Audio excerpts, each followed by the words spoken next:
नाज़रीन अस्सलाम वालेकुम। आज हम जो है एक हिसाब की दुकान पर मौजूद हैं। आइए एक हिसाब से जो है वो रेट्स वगैरह का पूछते हैं कि क्या रेट चल रहे हैं उनके और क्या हिसाब किताब है उनका। जी अस्सलाम वालेकुम। वालेकुम अस्सलाम। क्या नाम है आपका? फैसल खालिद। फैसल खालिद साहब, मुझे बताएं कि कितना अर्सा हो गया आपको ये काम करते हुए? कम से कम उम्र ही हमारे पापा की इसमें बीत गई, हमारे भी 20-25 साल हो गए।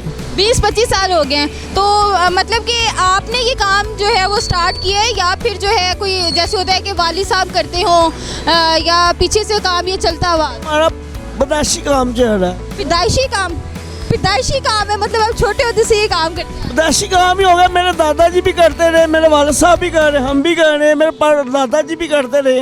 ये हमारा ख़ानदानी काम, ये पैदाइशी काम ही होता है। ठीक है। तो अच्छा मुझे बताएं कि एक जो है बकरा ज़िबा करने का, बकरा ज़िबा करने में कितना एक टाइम लग जाता है आप? कम से कम आधा पौना घंटा लग जाता है। अकेले ज़िबा करते हैं या 2-4 बंदे और भी साथ? कम से कम 2-3 बंदे ना हो ये बकरा नहीं इतनी क्षति हो सकता। तो अगर आधा पौना घंटा आप बकरे पे लेते हैं तो बैल वगैरह अगर ज़िबा करना हो या बड़ी कुर्बानी करनी हो तो उस पर कितना टाइम ले जाता है? बैल में कम से कम 3 से 4 घंटे। कम से कम इसमें 3-4 लड़के हों तो बैल होता है, वो बकरे में भी 2-3 लड़के हों तो काम होता है। जो खाल तारता है वो बकरा होता है, जो हेल्पर होता है जो बकरा बनाता है, 3 बंदे हो न हो तो काम होगा।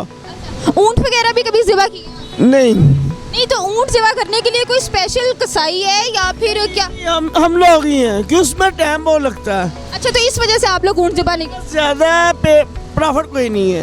अच्छा, कम से कम 4-5 घंटे लग जाते हैं। तो पैसे कितने? ऊँट ज़िबा अगर वैसे आपसे करवाना हो, ज़िबा तो आप कर ही लेते होंगे ना, तो अगर आपसे ऊँट ज़िबा करवाना हो तो फिर आप कितने पैसे ले लें? कम से कम आप ही एक ऊँट आपने 6-7 लाख रुपए का लिया है, उसकी करवाई तो 50,000 से ऊपर होगी नहीं। 7 लाख रुपए का जानवर 70,000 में उसकी करवाई होनी चाहिए। तो पैसे लोग कितनी आपको दे देते हैं? मतलब जो आप कह रहे हैं बड़े परेशान है कि ऊँट हम लोग इस वजह से नहीं करते कि लोग, हम ये बात करेंगे लेने को ना 7 लाख का बछड़ा ले लेंगे, 3-4 लाख का बकरा ले लेंगे, किसाब पे आएंगे जान बिगड़ जाएगी। उसको कहेंगे इसको 10,000 ना दें, इसको हम नहीं 7,000-6,000, उस पर आप मर जाएंगे।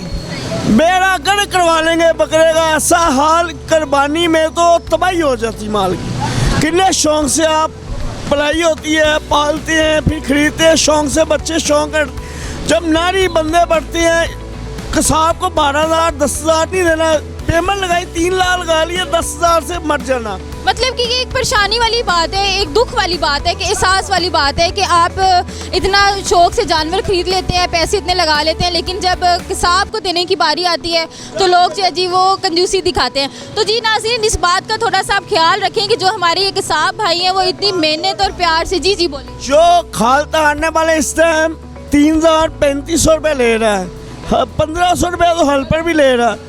इस दफ़ा 15,000 बकरे की मार्जिन हो तो दुकानदार बचता है। क्यों? ये इतना ज़्यादा काम नहीं हो सकता।